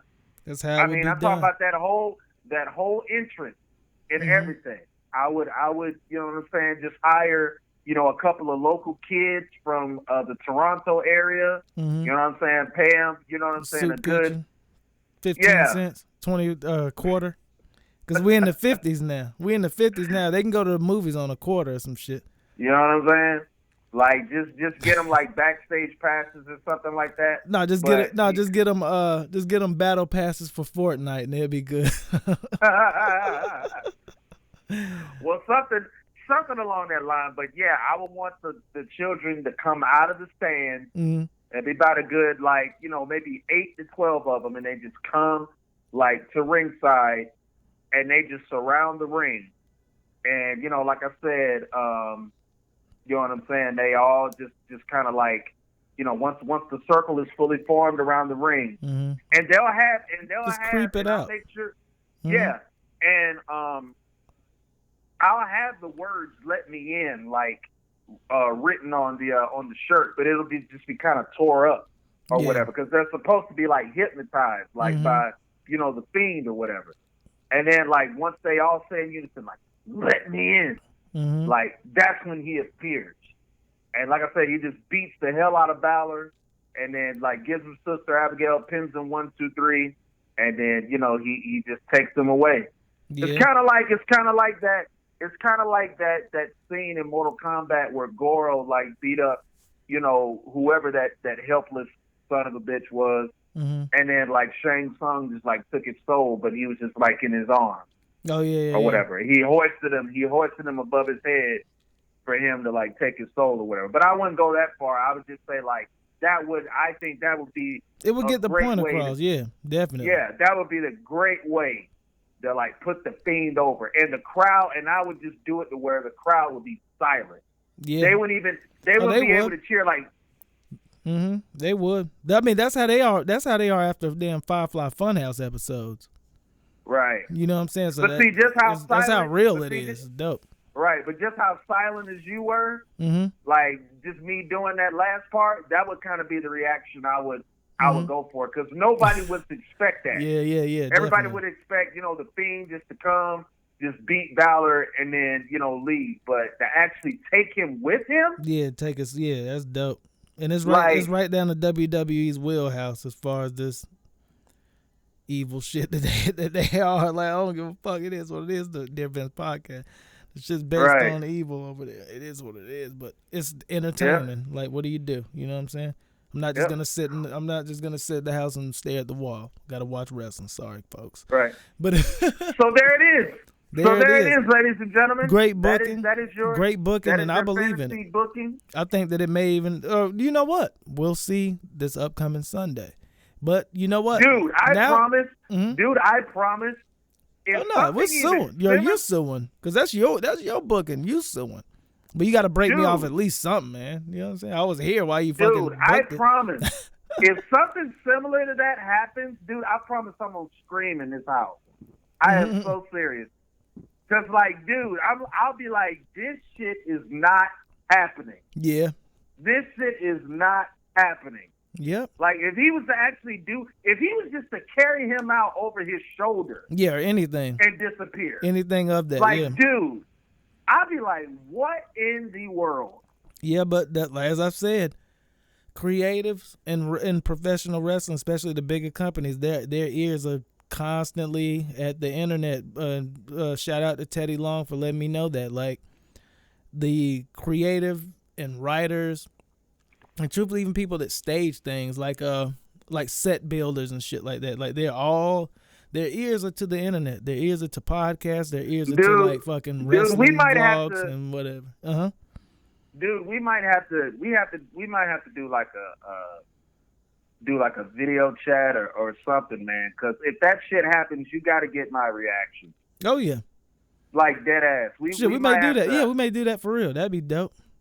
Like, You know what? seriously. That could be the first collaboration effort as far as the lateral press. We could do a live. Right. We could do a live reaction to SummerSlam. Yeah. Word. Yeah. I'm down for that. So bet. We'll Yeah, do that. man, cause shit, man, I gotta get your reaction if it happens. Yeah. But you gotta get mine. And also, Like, I I've am already so for broken real. down and re-got the network too. You remember we just talked about that last week. I'm like, I don't fucking have the network. But I'm like, I end up I end up re-getting the network because I'm like, why not? Like, Right. I'd rather have it real to real time. Fuck the bullshit. But shit. Right. Yo, let's go into these predictions of SummerSlam. Drew Gulak, Wonnie Larson. I don't have anything for that at all. like definitely. I've seen Drew Gulak wrestle a few times. Definitely a good wrestler, good mat guy, but I'm not interested in this one at all. So I plead basically, the eighth. he said he pleased the eighth. Good one. I mean, basically, it is what it is, man. I mean, Drew Gulak, he's taken over 205 Live. He's definitely been one of the more consistent superstars on that brand, and they built him up all this time to put the belt on him. I don't see why the hell they would try to take it off of him now. I mean, sure, Oney Lorcan is a game opponent for him, and I think a very good opponent for him. I think the match will be physical, and I think they'll work really, really hard, to get the crowd involved. But, I mean, in the end, the result is going to be the same. And, Drew Gulak's walking out of SummerSlam with that Cruiserweight Championship. So that's what that is. We have Goldberg taking on Dolph Ziggler, which is truthfully a horrible do we really have to? Horrible Do we really have to make a prediction for this? I mean, you want to talk about a squash? Like, come on. You think it's going to be Goldberg squashing Dolph, or do you think there's going to be Dolph? Do you think it's going to be Dolph further in his whole mimicking Shawn Michaels? You wouldn't dare. Yeah. You wouldn't dare. Yeah. You wouldn't dare, Aaron. I mean, wouldn't dare. No, trust me. I hope that it is a squash for Goldberg to get over after that horrible match with The Undertaker at fucking in Dubai or whatever the fuck they were. But yeah, I think that Dolph Ziggler has done something right. Like he's had way more TV time. He's had way more time on the mic lately. And to be totally honest, the whole segment with him super kicking Shawn Michaels kind of even sets up a Shawn Michaels last match maybe at fucking WrestleMania. Like a final, like he comes out of retirement to get Ziggler, because Dolph Ziggler's looking way more and acting way more like Shawn Michaels lately. And I'm thinking that that's what they're going to do. It's going to be a Dolph Ziggler barely escapes, may not even be clean. And I think that Dolph Ziggler's going to win this match and ultimately set up a Shawn Michaels comeback for the fans at WrestleMania. Whoa. Yes, Wait. sir. Does my ears deceive me? I thought I just heard you say Dolph Ziggler was going to beat Goldberg. Yep, definitely, 100%. Wow. Because the person with the biggest balls of the year goes to Aaron Gordon. And we will see who you got. You already said. You said Goldberg on the squash. Yeah, I mean, dude, this is a squash, man. I mean, WWE wouldn't dare. If they wanna cause a riot like in Toronto, then hey, be my guest. Go ahead. But I guarantee you, there ain't gonna be no saving event. If you want to go ahead and cause a riot in Toronto and have Dolph Ziggler go over on Goldberg, okay, you try to get that heat. You try to get that heat and see what that gonna gets. happen. It's gonna You happen. try to get that heat.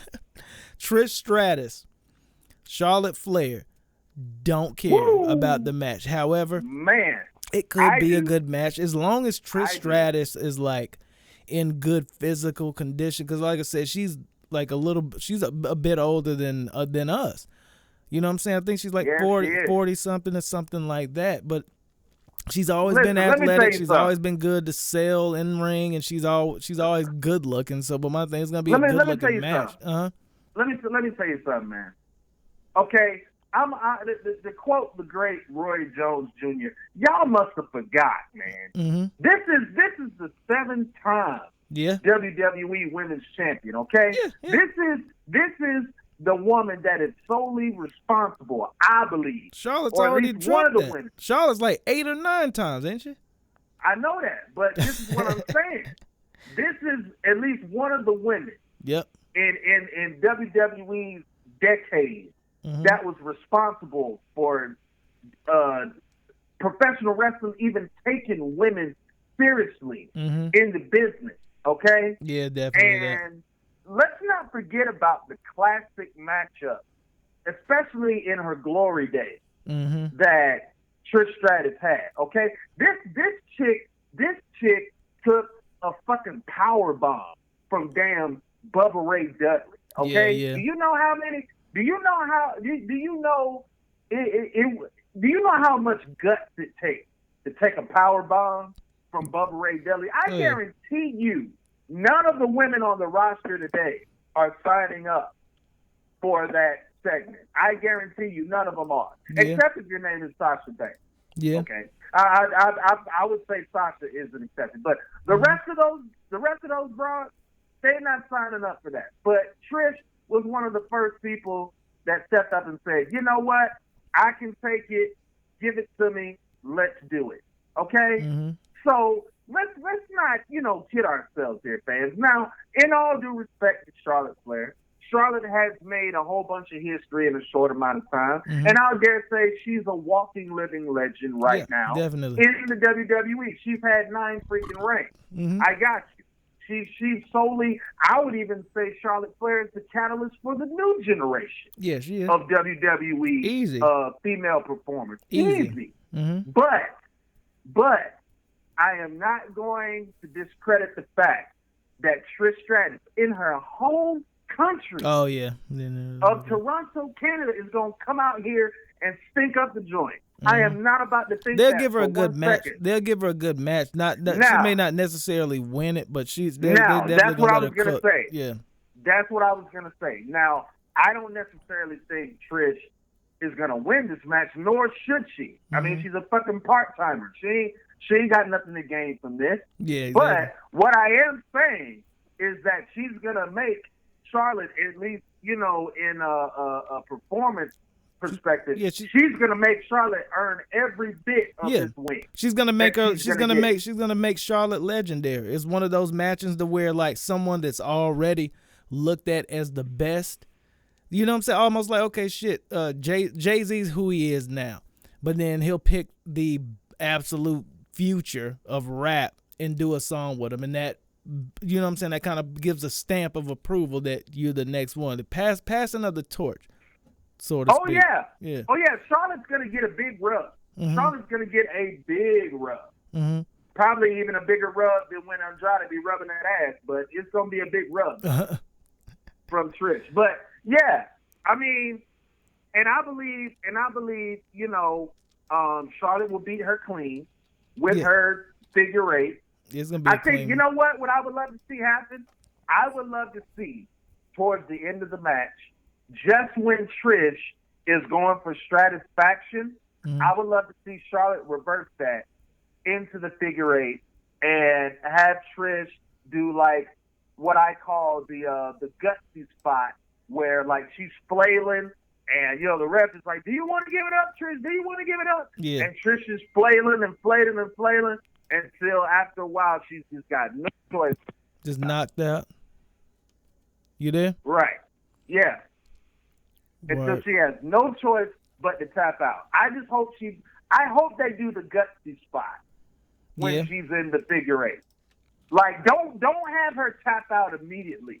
Like, let her at least tease that she's gonna break it. Yeah. Let her at least tease and fight like she's gonna get to the ropes. But Charlotte just pulls her right back in the center of the ring, puts that thing on again, and Trish is still flailing, grabbing onto the referee to the point where that hand just slowly goes down, and then she just finally taps out. Word. Well, shit, I man. think that'll put Charlotte over strong. Word. She's going to be put over, definitely. We're going to go ahead and blaze through the rest of this, but I got to just throw in these 2 cents. I would rather bang Lita.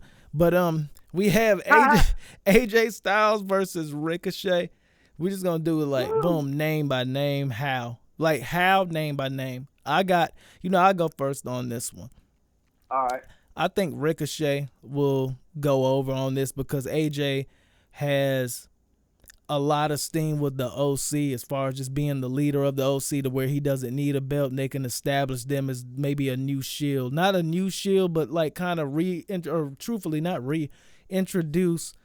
the Bullet Club to the WWE without using the name Bullet Club, because apparently there's something in copywriting or something like that, because I definitely don't understand why they weren't allowed to use.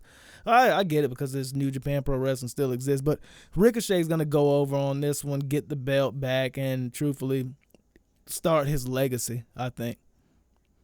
Okay. What do you think of this match? I'm actually going to go the other way. Mm-hmm. I'm going to say that AJ retains here just for the simple fact that you need to keep the OC strong. Oh, with all the belts, I think the only way that you do that is just have them, keep the belt, for a little while, and then maybe, at Survivor Series or something like that, maybe they have the rubber match, and I think that's when Ricochet, finally, reclaims the belt from AJ Styles. But I do not think his win will come clean. Yeah. I think, either Gallows or Anderson will interfere. I'm thinking when Ricochet is about to hit the 630, I think, either Gallows or Anderson comes and crotches him on the ropes. AJ hits a beautiful Styles clash from the second rope. 1, 2, 3, match over. Okay, cool. Finn Balor, the Fiend, we've already done that one. Like you fantasy booked that one, and truthfully, I agree with it. And hopefully, I'll have my fingers crossed tonight when I go to sleep. That is the fucking ending, because that would be dope. I'll just put it like that. Fuck it, that would be dope. Kevin Owens, Shane McMahon. What's up with this match? Kevin Owens versus Shane McMahon. Well, I think this is where Kevin Owens solidifies himself, as, that quintessential megastar here. I do not think this match should be long. I don't even think it should be a regular match, to be honest with you. I think they should brawl around the ring. Yeah, I think they should brawl around ringside for a little bit. Shane gets a little bit of an advantage on Kevin Owens. Maybe even throw in a little bit of interference from either Elias or Drew McIntyre. And Kevin Owens spins. What about a little bit of Sami Zayn? A little Sami Zayn interference to fucking even the score up for Kevin Owens, since he's written out of the fucking pay-per-view now. That wouldn't actually be that. Actually, and it's in Canada. It's in Canada. It's in Canada. Yeah, I mean a baby face. A baby face Sami Zayn. Okay. Yeah. All right, oh damn! Yeah, I kind of get it though, because truthfully, he's kind of running with that whole. And then, you know what else is funny? Real quick, just to jump off real quick, Sami Zayn's character really reminds me a lot of fucking are you fucking kidding me? What's his name? Are you fucking kidding me? The dude that fucking beat Kofi beat. Talking about Daniel Bryan? Yeah, Daniel Bryan. Does Daniel Bryan not remind you a lot of Sami Zayn as far as the characters now? As far as like what they talk about? They're very similar. They're very similar. Very similar. Yes, they are. They're very similar. But who you got? But yeah, I basically say, like I said, I think this is where Kevin Owens established himself as, a megastar here. He fends off Shane McMahon's cronies, and Shane goes to attempt to maybe hit him with a steel chair or something like that. While the referee isn't looking, Kevin reverses it, boot to the chest, bang, stunner, 1, 2, 3, Toronto explodes. Kevin Owens gets it. I don't disagree with that. Kevin Owens gonna get the win in that. I mean, it's in Canada, like it is what it is. Bayley, Ember Moon. This one I truthfully don't give a fuck about, but I know who I want to win. This is 50-50, and I think I know where you're going. Yeah, I think I know where you're going. It's 50-50. You want to see an upset in Canada, don't you? I want to see an upset in Canada, but the thing with this match is the fact that we got Bayley, we got Ember Moon, but at the same time, it's like one of those things to where it's like they almost didn't give you enough. They gave you, Ember Moon in a tag team match gave her her finishing move. Okay, and then after that, Bayley got her back by giving her Bayley the belly afterward. Like, there was no real drama and no story behind it to where you really can, like, really sway one way or the other as far as who's going to win the match. You know what I'm saying? And this was the thing that I was afraid about as far as Finn Balor, but that's what I said. Like, they ended up having to really turn it up to where you kind of can go one way or the other. But this one right here is like I'll put it this way. This is kind of to where the man, Becky Lynch, should take the back seat to build up the rest of the fucking women's wrestlers, because we don't even have a real rivalry here other than two misunderstandings in tag team matches. You know what I'm saying? Like, they're still kind of friendly towards each other. So it's like, I don't know who's going to win this one. Frankly, you know what? I didn't even say who I said. Ember Moon. This isn't going to be a thing. I want Ember Moon. Boom. The win. Skirt. All right. Well, the thing of it is I was kind of conflicted with this, I should say, because this is kind of a 50-50 thing for me. But then again, I thought about it. I said, you know what? As much as I would love to agree with you and see an upset in Canada, I just think back to, the WWE way of, getting over. And Ember Moon does have that one problem about her, and it has nothing to do with the ring. Yes, you hit the nail right on the wood. It's the microphone. Yeah. And because she cannot make the microphone work in her favor, I am unfortunately going to have to say that Bayley is going to retain here. But I'm always down for a good swerve, Vince. Yeah. So, I mean, hey, if you swerve me, you're down to give it to her. I'm cool. I'm cool with it. I'm cool with it, because there's a lot of interesting matchups for Ember out there. Yeah, definitely. And you know what? And if it is a swerve, check this out. How would Charlotte. You like not only Ember Moon SmackDown Women's Championship win, but get this, Ember Moon heel turn? That would be dope. That'd be good for her. How would you like to see Ember Moon hit a low blow on the old hugger and then give her an eclipse and then just let the heat turn from Bayley to Ember Moon? Yeah, and a feud, and a fucking feud for a couple months. Yeah. That would be it. It is what it is, man. We got Kofi Kingston, Randy Orton. Last week we talked about the background on it. They've actually given us the background on it on the show, just kind of very mildly, but we're going to keep these things quick. What do you think? Kofi Kingston, Randy Orton. I'll go. You went first on the left, or you go first on this one. Yeah. Let me think about it. You know what? As much as we sat up here and complained and said that this whole Kofi Kingston thing has, kind of rotted itself out or whatnot, and it's time for a refresher for Kofi Kingston. I just don't think that refresher is going to happen on this night. I think the way that this story has been built, I think it's been built for Kofi to finally, get this monkey off of his back. And Randy Orton.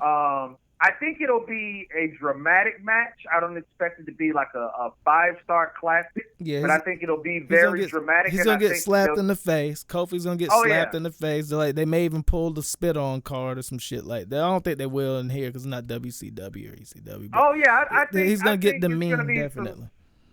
I think it's going to be some great storytelling in this match. But I think in the end, Kofi's going to end up retaining here, and I think maybe in his next feud or whatever, we might see that refreshed Kofi Kingston we're talking about. Word.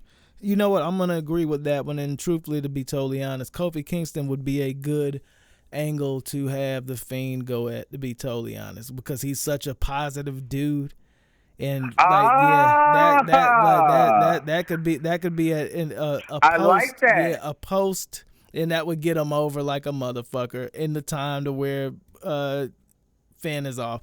But that's gonna be a post SummerSlam podcast. But that I could definitely see that. That would be fucking crazy. We got Becky Lynch, Natalya. I don't give negative two shits about this one, to be definitely honest. Like, Becky Lynch is gonna win the match. Know what? Natalya, you know what, even man? though she's in Canada and it's a submission match, Becky Lynch is gonna win. Fuck her, don't care. What's up? You know what? You know what, man? Mm-hmm. This is kind of like 50-50 for me, man, because while I want to agree with you on that, like, something is just telling me WWE might pull the trigger on that, man. You think? WWE, I've just got this feeling. I got this gut feeling inside of me, AG, that WWE is going to pull the trigger on Natalya, and I'm going to tell you why. It's because of what she's done, like backstage, like the mentoring that she's done, the faithfulness. Yeah. You know what I'm saying? Not, you know what I'm saying, threatening to leave, WWE. Now, we sit up here and we give Vince McMahon shit, but one thing, and this is probably the only thing that I respect about Vince. Vince does reward people who are loyal. Yeah, they're loyal. And Natalya has been one of the most loyal people. Mm-hmm. Even after Uncle Brett going or debuting, or not debuting, but showing up in the first AEW show. Yeah. Exactly. She probably snitched on and taking the heat for that as well. Mm-hmm. But man, that's why Renee Young's where she's at too. Right. But see, the thing of it is, the only reason why I would say Becky's going to win, because obviously she's on the cover of the fucking video. Yeah, and she's so over. Like, she's so over to where they can't do that. Like, they can't fuck her momentum up when a fucking game is coming out in a couple months. Like, there's no way. Oh, but I would love to see WWE just stick it to her and just pull the trigger and swerve everybody and have Natalya, like, she deserves the belt. Yeah, she deserves it. But then maybe even give it back. Maybe give it back to Becky Lynch the next night. But yeah, just have her at least win the belt in Canada. That'd be good. Truthfully, boom. Like, you know what? I switched my shit. Becky Lynch ends up going to win this match. This is gonna be Natalya's retribution. Her dad, you know what I'm saying, Jim the Anvil Neidhart, just passed away. They're in Canada for the second biggest pay-per-view in the entire WWE season. So yeah, Natalya's going to win it. It's going to be the biggest celebration for her in her fucking home soil. And after that, she'll lose the belt on Monday Night Raw. Dude, I'm just getting, you just literally gave me like the shivers, man, because I'm thinking about that pop. I'm thinking about that ovation. Yeah, exactly. Get. And it's going to be so fucking emotional. Because she's never gotten that belt. She's never won it. She's never won it. Mm-hmm. And think of it is, people forget she's been the SmackDown Women's Champion. Mm-hmm. But it wasn't for that long. It's going to happen. But man, that's what it's going to be. I'm just thinking, like, man, AG, you just gave. I wasn't even thinking about it like this. Yeah. But I literally just got the shivers, man.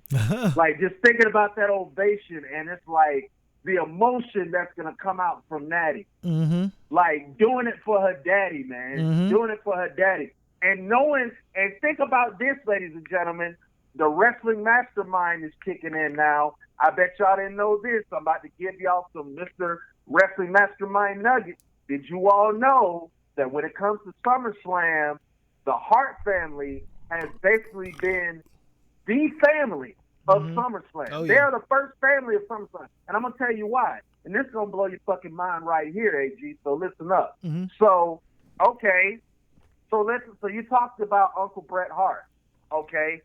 Yep. SummerSlam, what was that? SummerSlam 19. Oh, yes. SummerSlam 1990. The Hart Foundation beat who? Demolition. Yeah. In a 2 out of 3 falls. That was quick. I don't know why that was so quick for me. I just remembered. Then SummerSlam 91. Bret Hart gets the big crowning moment against Mr. Perfect. Wins the Intercontinental Championship. Mm-hmm. Okay? 2 of the greatest ever to hold that belt. Right. Then it doesn't stop there. SummerSlam 1992, the first ever SummerSlam in England. Who was headlining that card? Oh, yeah, that's right. Bret Hart versus the British Bulldog. Mm. That was the night the British Bulldog got made. When he beat Bret Hart clean for the Intercontinental Championship. Yeah, when he was his when he was like his wasn't he like a brother-in-law or some shit? That was like the big angle on that was like they was like inner family bullshit. Right. And then we go to SummerSlam 1994, Bret Hart versus Owen Hart in a steel cage. So y'all kind of see the lingo I'm getting at here. Yeah, so definitely. The Hart family has single-handedly taken over SummerSlam. Mm-hmm. So just think about, like, this is like the last yeah, it's going to be her moment. The Hart family. Yep. This is going to be her moment. This is going to be her moment. And my thing, she's fucking older. She doesn't have 10 more years in her. To be honest with you, man, I'm thinking about it so much. Like, dude, if she wins that fucking title, I might cry, man. Because it's like Natty is like one of my favorite WWE women's superstars. I've never told y'all that, dear Vince podcasters or dear Vince podcast fans. Watchers, but yeah, Natalya has always been one of my top WWE female wrestlers. Always been one of my favorites. They photoshopped the shit out of her last photo, like the photo versus Becky Lynch. Like they made her look like damn 19 years old. Shit. Right. Not to say that she's ugly or older. She's fucking real pretty and shit, but they photoshopped the fuck out of that. It's weird. Yeah, they did. I mean, and even going back to her days, you know what I'm saying, with Beth Phoenix and stuff. I mean, going back, I mean, I don't have to run down the history of, you know, how long Natalya's lasted. But the bottom line is that, man, just to see somebody live through all of these eras and never really got like the shot, like on a major, you know, platform. Holy shit. I didn't even realize it. Like, to never get a shot like on a major pay-per-view to win a championship against somebody, not just anybody, somebody but the hottest female wrestler in WWE right now. Like the 20K, the WWE, you know, 2K20 cover star, all of that. To go over on her. That would be dope. In her home country. That'd be dope. And just like I said, like there wouldn't be anything to let her have that moment and then get the belt right back to the fucking money girl. So it is what it is. That's what I'm saying, man. Yeah, that's what I'm saying. Brock Lesnar, Seth Rollins. We're gonna have to be very quick because like we're way over. We're at 1 hour 47 minutes. So shit, I'm not sure about that TNA or not TNA, that NXT one. Oh, we may have to just do a recap on that one. Yeah, we might just have to do a recap. Okay, I didn't realize we were going over time. Yeah, we're going at 2. Sorry, fans. I hope you all still listen. Brock Lesnar, Seth Rollins. Mine is quick.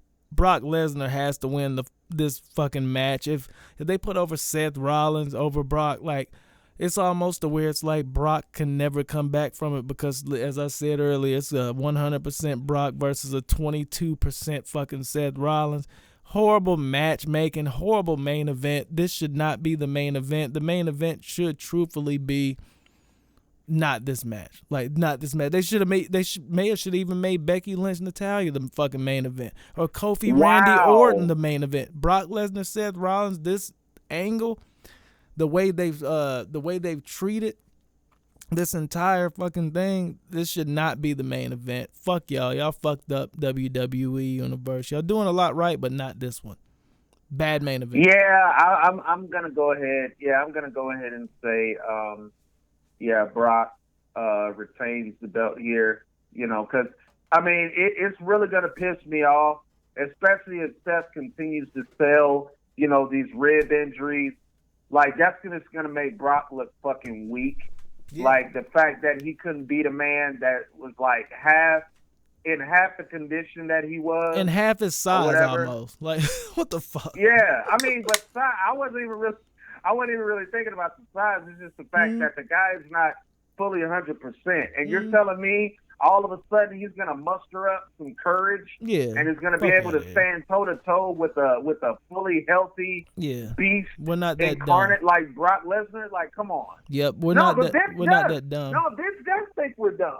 Yeah. He'll try to so Yeah, you're right. You're right. He'll You're right on definitely that. do it. Because that's what we said. Because that's what we even said. Like, if they alluded to where he's at the crib rehabilitating and he's not on WWE TV for the past week or some shit, maybe he's better off, but he's just not showing it off. But he actually showed up, hobbling to the ring, gets another beatdown, even worse than the first. So if he hobbled to the ring after 1 week ago and he hobbles to the ring and gets even a bigger ass whooping put on him, at the fucking pay-per-view, he's going to get destroyed. Like, it should be a 2-minute match. And it should be one of those where Brock fucking picks him up at a count of 2.5 and gives him another fucking suplex. F5.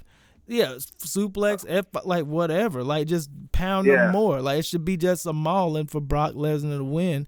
And almost to where it's like, maybe it would even set up Brock as like this world beater fucking guy that just like just really give him his justice due and fucking actually go into fucking full contact fighting and actually winning a fucking belt, even though he got an easy road to that shit. But you know what I'm saying? Like, just kind of really go on that. Like, yo, he really may be the baddest man on the planet. And like, just have him destroy Seth Rollins. And then have Seth Rollins actually crumble, have Becky Lynch break up with him, call him a pussy. And just have him question himself. Have him question himself and just like kind of go down a downward spiral. You know what I'm saying? Maybe him and Gay Balor could fucking tag up after fucking he comes back. Oh, that's stiff. Yeah, this is hot take. This is hot take that's beer. Stiff. Wow, what has Finn Balor done to you, sir? Damn. Absolutely nothing. Wow. He wishes. I mean, at least you could call him by his natural name. Nancy. Good.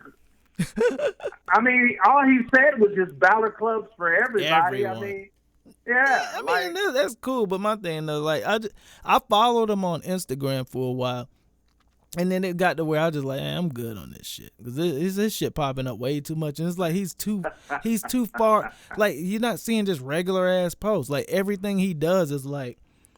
And I don't give a fuck. Like, I'm not that dude. Like, I'm not like the phobe or anything. But like, everything you post up is like rainbow shit, but you're not. But then everything else is like I'll put it this way. This is when I unfollowed him.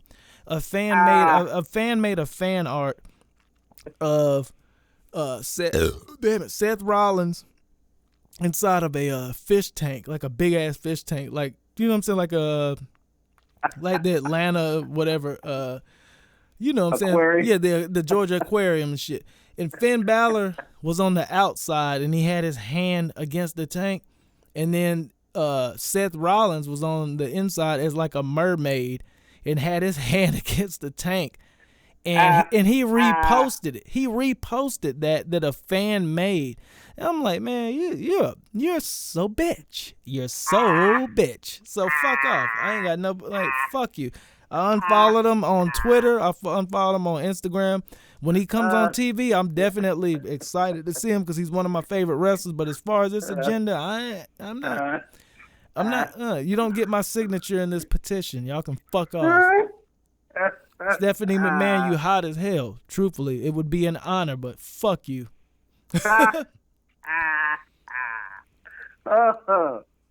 Well, that's one more, Triple H. I'm sorry for fucking saying that because that was very disrespectful. However, if you wanted to fight, I would fight you and I would probably win because you're just a wrestler. And I'm done with that rant. Holy shit. I didn't mean to do that. We're going to go ahead and end this. What'd you have to say, man? I mean, I think after what you just said, I don't know if I can say anything, but if I can, I'll just say that at least for the matches that we're looking forward to, I'm hoping SummerSlam is somewhat good. Definitely, it will be. Because y'all are very, very fortunate that time has passed us by here and we didn't get to run down this NXT TakeOver Toronto card. Because I guarantee you it's going to kick SummerSlam's ass. Probably will match-wise. I'm telling you. And I just saw the go-home show tonight. Man, I gotta watch that Johnny Gargano, Adam Cole Woo! It's gonna be a good That's one. all I gotta say. Like Ric Flair. Woo! Gonna be a good one, folks. I'm telling you, if you did not watch tonight's NXT episode, I would encourage you to go to the WWE Network, watch that shit, fast forward it to this whole Adam Cole, Johnny Gargano story, and watch that shit. That is like sports. This is a sports-like atmosphere they're bringing to this match. Well, that's all I'm going to say. That's dope shit. That's all I'm going to say. Competitive wrestling, folks, in the squared circle. Yes. That's what they're about. That's it. But shit, folks, it is what it is, but it ain't what it's going to be. We went a little bit over. We're about damn shit. Let me look. Holy shit, we are at 155, but you know what? We're gonna upload this bitch like it's live, because it is. Not now, but truthfully, I don't know, but it is what it is. Episode 11, that was a huge burp. I hope that you all listen to the entire episode. Like I said, man, if you made it this far, truthfully, you know what? If you made it this far, drop a comment in the comment section, and I will guarantee that we will take a call from you next episode. We will take a live call from you on the episode of next week, episode 12 next week. Yep. If you made it this far, we will call you, or you can call us. Come on, y'all. I mean, it's SummerSlam. It's wrestling weekend and SummerSlam predictions. I mean, come on. You got to expect us to go over a little bit. I mean, come on. We're talking about a fucking pay-per-view here. I mean, come on. We're excited, folks. If you were listening to your other typical podcast that we're doing, SummerSlam predictions, you would not listen to them, right? Yeah, right. But that's Jim Cornette, though. I mean, I ain't gonna lie. I listen to Jim Cornette for like a 7-hour podcast. But fuck you, Jim Cornette. You know what? You in our lane now. You about to go down too, bro. If you ever come to Atlanta, man, we about to fight, bro. And you know what? Wendy's sucks. Fuck Wendy's fries. It is what it is. It is right what it is. Between the eyes, ladies and gentlemen. Right. It is what it is. What it ain't. What it's gonna be. Dear Vince Podcast, episode 11, and we are out. You have any last words to say before we jump into the electric chair? Don't forget. This Sunday. I don't know if y'all missed it when he said it, but this Sunday we're gonna be doing a live reaction. It's gonna be the first ever lateral press live reaction SummerSlam watch along with yours truly and AG. That's right, ladies and gentlemen. The cat is out of the bag. AG is gonna be the official new co-host of the Lateral Press. So don't forget 100. to tune in Sunday as we do this watch along live reaction SummerSlam. Okay, that's it, bitches. We're done. You? We're done. Gone. Fuck off. Bye.